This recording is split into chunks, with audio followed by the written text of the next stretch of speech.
Yeah, I mean, I think first and foremost, the continuity piece in today's world of college football is so rare that I think that's just a massive, advantage, if you will, that they have. They've got a ton of starters back off of a 10-3 team last year. They're I think 16-3 in their last 19 games overall. They're undefeated. They're getting votes to be in the top 25, and a lot of that has to do with that continuity. Again, I think it's really, really tough in the college football world right now to have that much continuity like they have. And when you can look up and you have, I want to say they have 19 starters back or something along those lines from last season. At least at times they had starters that played. That's crazy, And again, that's all the academies it's really cool, to be honest with you. And Coach Newberry, again, give him a ton of credit because he's done a great job going into year 3 here. And being able to go 10-3 last year, beat Oklahoma in a big bowl game for them, and then start out the season 6-0. So it's hard to replicate it for sure. And again, I think that's one of the advantages, I guess, if you will, that they have. We were talking in our office. Sometimes I think when a team is 6-0, they go into the game knowing that they're not supposed to lose, and you come in with a team that's 3-4, hoping to win. How do you get over that hurdle mentally of we're more athletic, we're better than these guys, we can do this? Yeah, I mean, it comes off with our mentality. You know what I mean? What's your mentality? We've got to have guys that want to go in and want to go win a football game, and do it together, do it as a team. Especially when you go play a team like this. I mean, it's going to be a back and forth kind of game, and they're going to try to bleed the clock because they run the triple. And offense, we've got to step up our game. We've got to make sure we're putting points on the board when we get the ball, because you never know how many opportunities you're going to have the ball. You may get the ball 8 times, it may be more than that, but it could be as low as 8 times or so. And so you've got to make sure that we take advantage of that. The bottom line, it comes down to how you prepare during the week, how you practice during the week. If you're executing at a high level, Sunday through Friday, usually good things happen on Saturday. And so that's where we're looking at.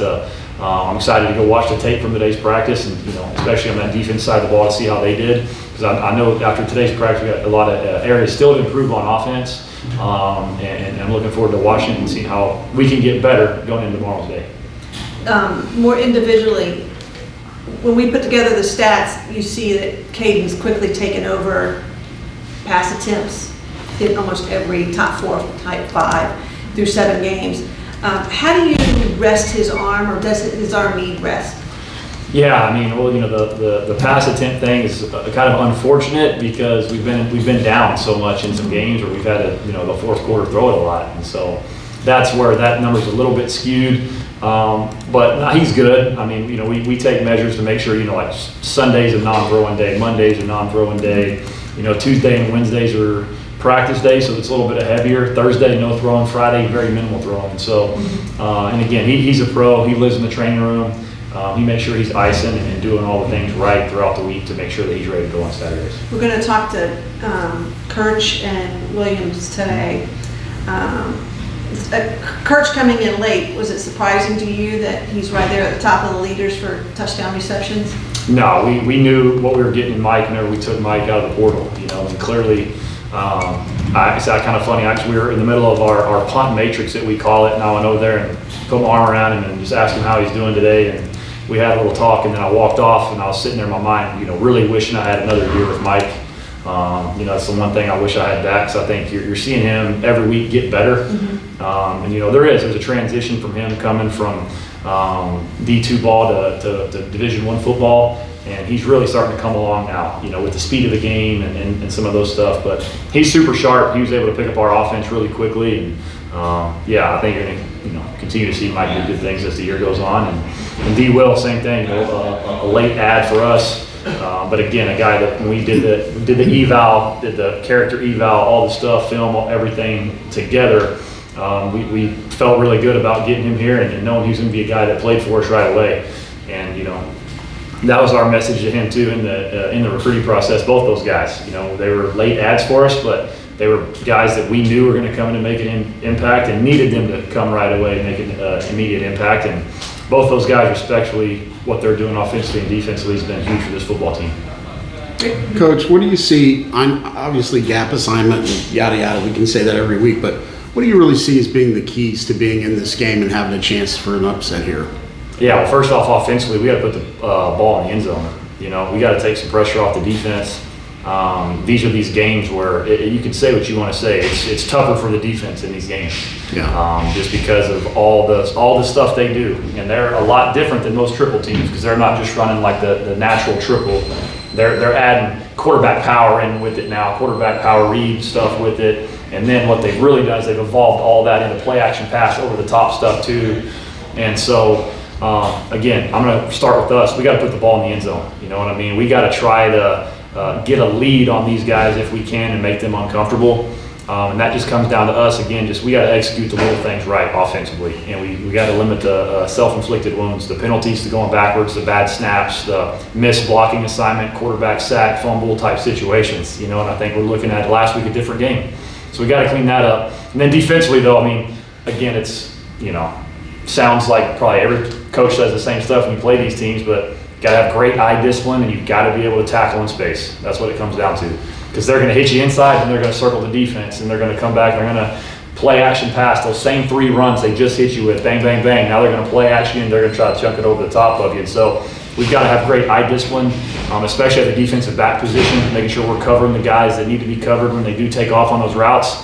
And then again, you got to set edges. You got to have great gap integrity. And again, I know this is pretty much just a lot of coach speak when you play these teams, but that's exactly what it is. Rice, are there any tangible benefits to having already gone through that? You could say, hey, the correlation, this scheme or this way that they may do that.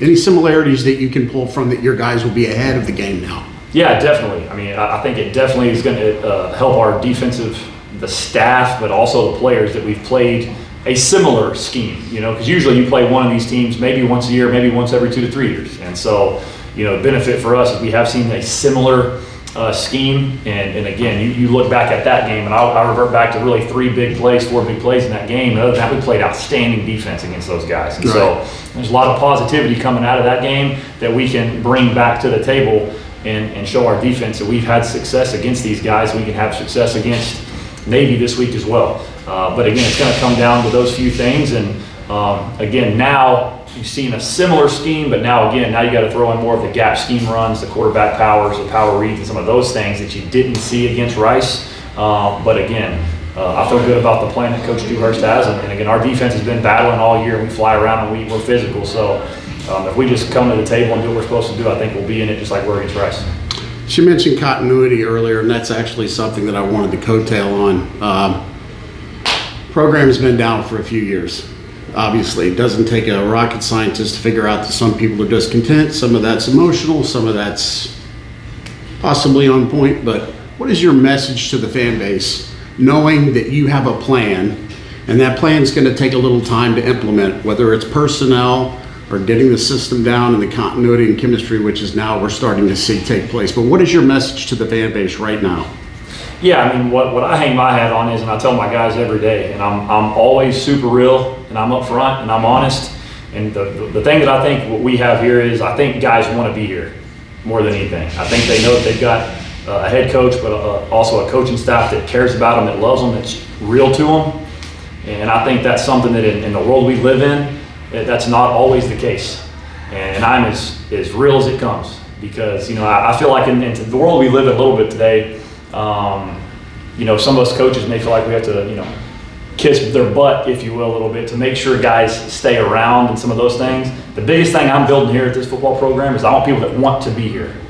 And if you're maybe looking for an extra buck or the bigger school or whatever the case may be, that's your prerogative. I want guys that want to be here, and that's what we're going to build this program on. And we're still in the building phases. I got a good friend of mine who's a diehard FAU Al that texts me every week, win or lose, no matter what, and he reminds me whether we had a big win against UAB or we had a tough loss this last week. Hey, he always says Rome. That's all it says, Rome. And he reminds me that Rome's not built in a day. Yeah. And so again, I feel really good with where this program's heading. I do. Again, I wake up every morning and I'm fired up to come in this building. I love this place. I love my job. I love my bosses. I love my staff. I love my players. I mean, and that's what I'm going to hang my hat on. And I think when you get around this program, you get around this facility, you get around these coaches, you get around our team. And that's what every recruit that I talk to, I ask them, go follow Mike, go follow D. Will, follow those guys on Instagram, Twitter, whatever the case may be. Ask them about me. And I said, my guys won't lie to you. They're going to tell you exactly who I am. And I said, if it's not a fit for you, it's not a fit for you. But that's what we're hanging our hat on, and that's why I feel really, really good with where this program's headed. Okay.